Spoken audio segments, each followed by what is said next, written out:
Hosy twahuriye mu kabare hari kuri FB kuri CCF hanyuma oya map twahaye nivyo bintu ubona umuntu nyene yari yicaye ku imashine yiwe namenye kabona ure sister kuko je ndumuyo wayi bro je ndumuyo wayi kweli ico gihe life yari yankubise nikasema acha nimwambie kama anaweza kufanya journalism.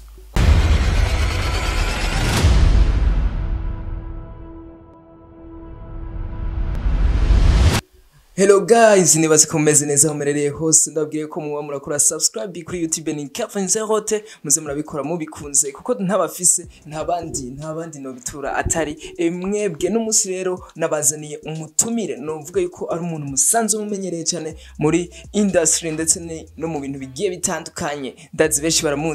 baramuzi kwiki ndetse hari nabandi bamuzi mu bindi. Reka rero turamaze ibintu bigiye bitandukanye ndetse natubwire ko mwamerewe gute byose turabiyaga none nimugire ubwoba ni Kaboss VP brand Kaboss for real. Okay ndakeye ngoma ndaguhe micro naho uvuge presentation ko no mu journalist before avant tout emotipe nakunze vibe afise mu gota urazi yuko abantu badukurikira bakeneye kubona vibe. Hey what's good family, j'espère que vous allez bien, j'espère que c'est un bon moment. Moi de ma part de flourish sana nzi kumwe namwe boneze rugetse ko ndi kuri MIC za KZ Media Kaboss for real nkabandi kumwe na Sondo tuguma dukora umuti. Get ready, stay there, stay tuned kubera yuko kora subscribe sivyo bakora subscribe kugira ibintu bibandanye neza kama kawa. Asante sana brother, mumeze neza ndizera ko mumeze neza mini ko fresh sana kanda usubize mic ya Okay, Kaboss VP. Salam ndashima ndi fresh sana baje umuntu azutse ameze neza Ndashimira Imana kubera ko ntuzi yuko wari kuvyuka ntuzi ukuntu wari kubumeze byose ibintu bica bimera fresh. Okay, Kaboss mbega Kaboss n'umuntu muki n'umuntu mu buzima bwa misi yose. Kaboss right now ndomenyesha makuru amazina yanje yo kuri nitwa Shabir Chubahiro benshi banzi kuzira rya Kaboss for real ndomenyesha makuru kuri Jimbere magazine bisikiganiro cyitwa Hangout murayibona iyi niyo novuga nico kiganiro novuga ko kiriko kirabica bigaciga kiri on trend right now cyitwa Hangout kuri magazine. Ikindi kintu nkora ndi mu commerçant acari muto ndiko ndaza palampa muri game yo commerçant ndadandaza amashati bisidukanye amashati yitwa Kaboss shirts amashati gusa. Ikindi kintu naco ni gikigamana ndubu MC mu mariage no ma event muri pedire niko mama DJ n'abage vibe imezereza mu mariage yanyu mu event mu anniversaire mu show Kaboss arahari. Sawa. Okay Kaboss uratubwiye ati uri kurinjira mu commerce mbega uzofatanya ukomeza no journaliste bro bizogenda gute muri wewe kwanza? Ba ikintu cyose kifite timing yacu birakunda yuko umuntu uvuga ati uno mwanya reka ndabuhe kano kazi uwo mwanya ndabuhe kano kazi uwo mwanya nawe ndawihereze jewe byose birakunda. It depends no kuruba wateguye timing yawe sivyo. Commerce nesa ndayikora kuva long time gas nzwe commerce kandi naragira amakinga y'amarobo kudodesha abapeti bo mwisiti ibintu n'ivyo sinzi ko ari commerce. Bariyo ni commerce mu bintu byinshi kuba kizina byafashe umwanya mwinshi reka narace mu mechanicien yari commerce nayo nyene nakuko naradandaza ikintu nzi agishira mu bantu bakakigura urumva. Donc bisaba ni timing tu umuntu tipanga umwanya wawe kandi sho twe kwa jeune turigirisha yuko tamanya dufise ahubwo nitwe dufise umwanya timing twe tuyifise rero birakunda yuko tuyiprograma fresh kana cyose katwagora umwanya wacu utaho. Okay, ni Kaboss tubona muri Jimbere magazine mbere aho yatanguriye muri Siren Vibes TV. Okay, niyo watanguriye navuga yuko ariyo wanatanguriyemo umwuga journalism. Kaboss je ndagomba umbwire koma watanguye gute ukuntu onzi mwahuye byagenze gute kubera Kaboss turavye ukuntu yaje n'umwanya mutoya yaciye ashika ku kintu navuga yuko gihambaye bisa. Hosy twahuriye mu kabare hari kuri FB kuri CCF hanyuma oya map twahaye nivyo bintu ubona umuntu nyene yari yicaye ku imashine yiwe namenye kabona ure sister kuko je ndumuyo wayi bro je ndumuyo wayi kweli ico gihe life yari yankubise nikasema acha nimwambie kama anaweza kufanya journalism. Wewe unuvuga ati reka mve kumubwira ko ndabishoboye gusa turabona na turavugana gatoya urana uzicugiye ari umuntu yarangaye ko kwa je amatuvuganye ibintu biragenda neza cyane ati wewe rero uzoze uyu munsi duhurire map ya kabiri nije ndagomba ndamustressa muri telefone bazira umwanya tubona none bimeze gute amarambira ati kuba imunga duhuye akanambia peti cyangwa mwana gutrusting sivyo mwana gwe platform ukore ivyo ushoboye unyemeze ukipiga swata mimi nawe tunaachana poa kiganiro ca mbere turagikora no mu underground sinzi ni yagezo mu petit twagikoranye ari mu Kamenge uwo mu underground uwo mwibo nawe ni kiganiro ndakibona bizaje wenda yibona mugabo nabambeshe mvuze yuko ndazi yagenze tugikoranye yari success kuri jewe yarambwiye ati man urafise ikintu muri wewe rero reka tukidevelope sivyo ukuri ibiganiro byinshi abantu bagutahura hama nukonye kuko bazatsi ko ari umuvyeyi sinema wanje vraiment hama mu nyuma turakora tukafight siren vibe tuyishikana ku yindi step imeze neza abantu baramenya abantu barakunda ibikorwa byanje kituyiga ko akazi papa aho nyene ukiri muri siren vibe no kuvuga nica ikintu wewe wabonye muri wewe cyahindutse cyagiye kirahinduka ciyongera ko muri wewe je nize ariko journalisme nzo ameze nk'abandi ba journaliste turakora mugabo sai niteze yuko noronka fan base niteze ko noronka abantu bambye ati Kaboss turakunda ibiganiro byawe sai niteze ko noronka abantu ba dads bro hari urumva twiga peto mu cité yani tubayeho juste comme ça urumva nitwi je natangara mbonye abantu banyandikira ati ndakunda ibiganiro bya I was like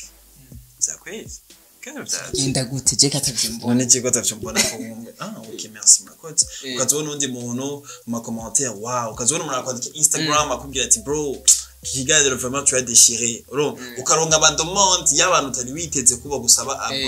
nani abandonment kuri Instagram cyangwa Facebook simala ukabona ngene Instagram yawe je nagiye muri 755 yeah navuye ngeze mu 4000 urabona nyine ko zinapanda numbers sima niyo bimeze gute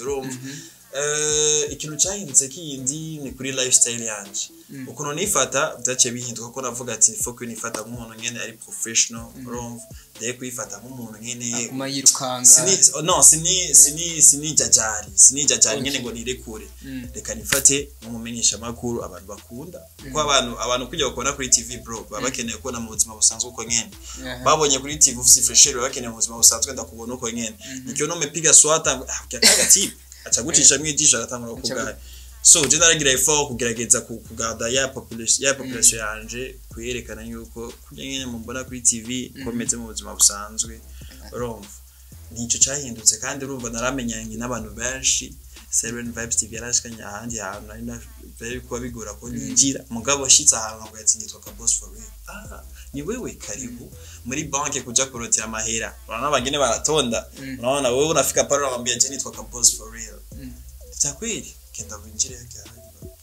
okay bro turazi kuba mu bwo buzima muri wewe ubibona gute nica ikintu gituma umubwo buzima burimo nica ikintu utakora nica ikintu utifuza yuko abantu babona uri kurakora ni nk'ivyaye manje ibintu byinshi je before da hotel story gapta je nava mu rupango ni kifua wazi bya kubera amahita kwibarabara ubu nyese zinika Kaboss yambwiye ko yabaye mu convoyer urumva wa bisi zaye wa bisi takatumba kajaga urumva mubo turi mze turi haso kuba kizinda byarabaye urazare ni fena sifie twarasorinze blaza n'uturi twagatsuko gusa ko biri kose man jiratse kintu namambona imana irafise umwanya wawe ivuga ati acha go ico kibaho reka ndakwihere peti yangu na bintu bihinduke urumva kandi naje sense ko usingabira no man wapi we wagumuja musi imidugu utazi uko iyo man niko sibiyuwi nagira n'igipede cipoesheje nga gusa narakunda kurikirana ibiganiro cy'abandi bantu pana mu Burundi bandi bantu bo hanze urumva narakunda kuraba sari ibiganiro chillinze ndiko daraba nyene time yanje nayipasinga mu biganiro bwasense ko nanje nabishobora urumva rero genda misinga gusoka hanze nyene ngiye kugura amayinte kwibarabara n'ifowers sina fizike ya tani mugabo vraiment ni relax ndakumbura ku relaxing ubu bigonze byo bigenda gute bonye ni fo gari nandi muri bus ndabona umuntu afashe Snapchat arantaginga kuri Instagram video man ngo mustare mfashe bis uso ni byaje yari yayindi muri kumwe na Kigingi wone cyagenda kuranga na Kigingi niko ngo convoyer ari umuntu rero yari sinzi ko yambonye gute sinzi ukuntu byagenze yarafashe snap video Kaboss yacitse umukonvoyer ubuzima bwahindutse bikini bikingo kazi kamunani fresh acarantagira kuri Instagram urumva ni atari mtama ndakumbura vraiment ndakumbura gufata bisi vraiment urakumbura gufata bisi so okay cyo tugaruka aho nyene bro hari abantu benshi babona bashitse ahantu ku level kavuga ati sifata bisi kweri kubera iki utokwimbira gufata bisi biva kuki turabishaka gufata bus sivyo mugabo nakubesha hagi ushaka kumbwira yuko wowe umubonye bface ahagaze ku murongo wa bus abantu ushaka kumbwira ko batoza bagira amaselfie oya jene ndakeneye kumbwira koma ni kubera iki batiyumvira gufata bisi basi nko ata mirongo ihari nkuko nakubwiye iyo challenge nahuye nawe yamuntu mfashe Snapchat urumva hari abantu baba bakeneye ukubona wasubiye sinzi ukuntu bikubwira bro gusa biragoye biragoye baba bakeneye gusubira hasi sino gusubira hasi uko nabona bafata bisi ni bari hasi oya ni bari hasi kabisa gusa hari izindi level ugeze ko mtama ibintu bimwe muvuga ati reka dabi urumva hari ububare bumwe muvuga ati busi nshobora kubujamo sawa urumva ni ibintu bisanzwe hariho abantu mvuga ati sishobora kubande muri rya cadre y'abajya abantu sukwigira umuntu wataje gusa bivana na live kuntu wowe gendira hinduka sawa hivi utanambia Diamond kweli tutabeshanye si artist ushaka kumbwira ko umubona agiye gufata oya birumvikana ngira n'abandi barabita tukagabana dukora ama TV online bibaza yuko dufite inoti zataje tugaruke kwica nyene bro urazi yuko ushobora kubona umuntu ngo wowe afite TV ukora ko ngo wowe tugurire ngo ibi nibi ngo zamara tujye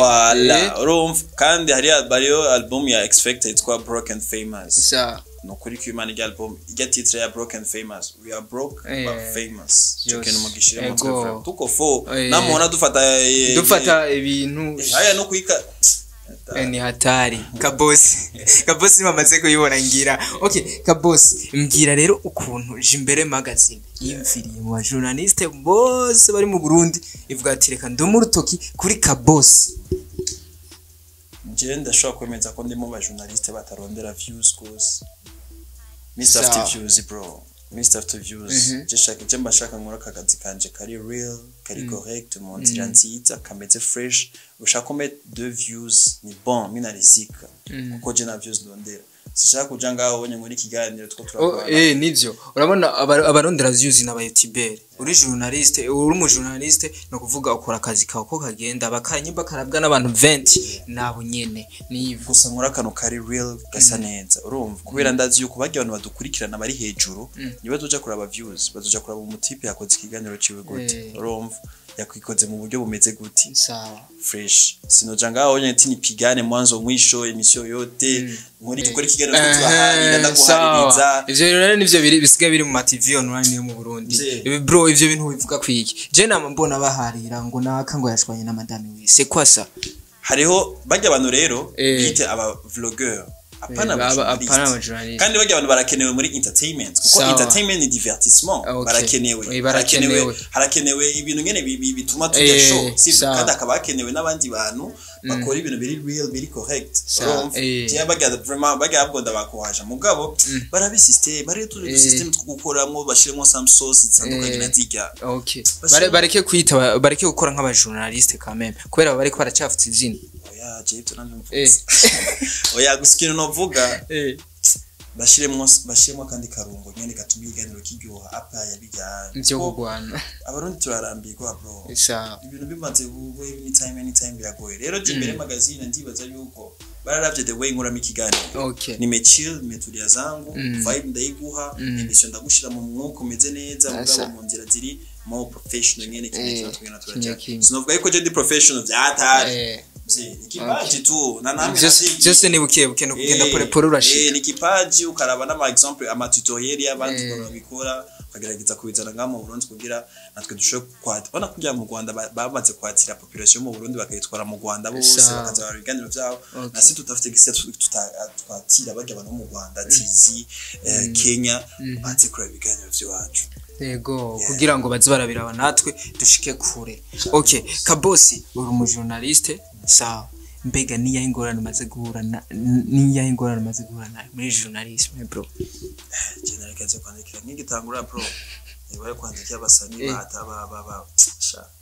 bro byo urazije rero je ni hatari bro nari kubera iki abastare bakunda kutugara ko ngo ntibaguha ikiganiro se kwa baba bagaye iki nze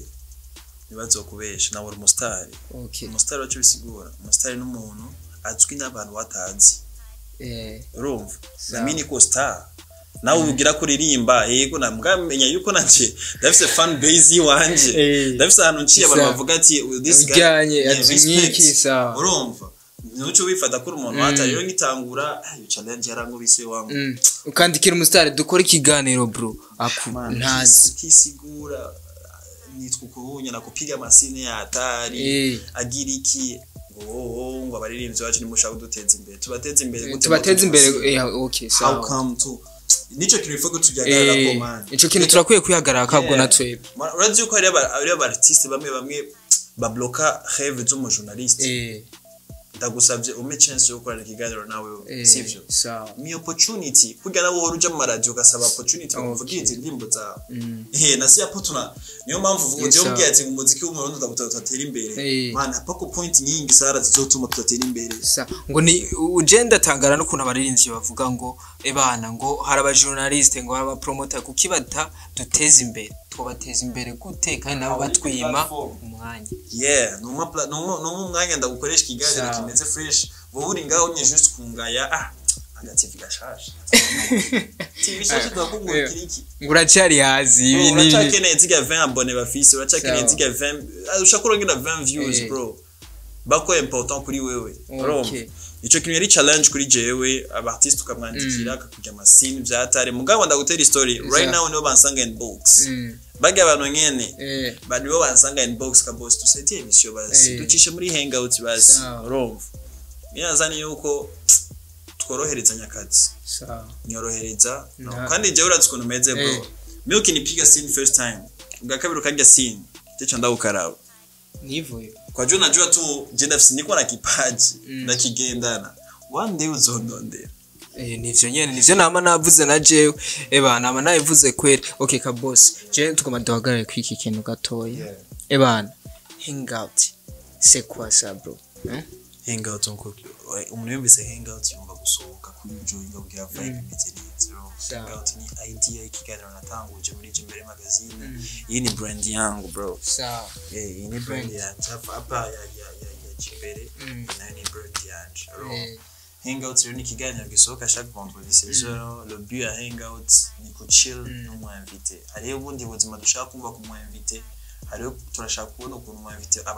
abayeho mu buzima bwa misi yose baba personnage public babayeho turashaka kubona ukuntu baryohigwa apa kubabaza akazi kabo umwanya wose ngabo tumenye in the lifestyle duchillinge urazi na kintu kiryoshe nko gusa nko kuranda invité wawe à l'aise yisanzwe mu kiganiro sivyo pana vile ndo uvuga ati ikinacho nishura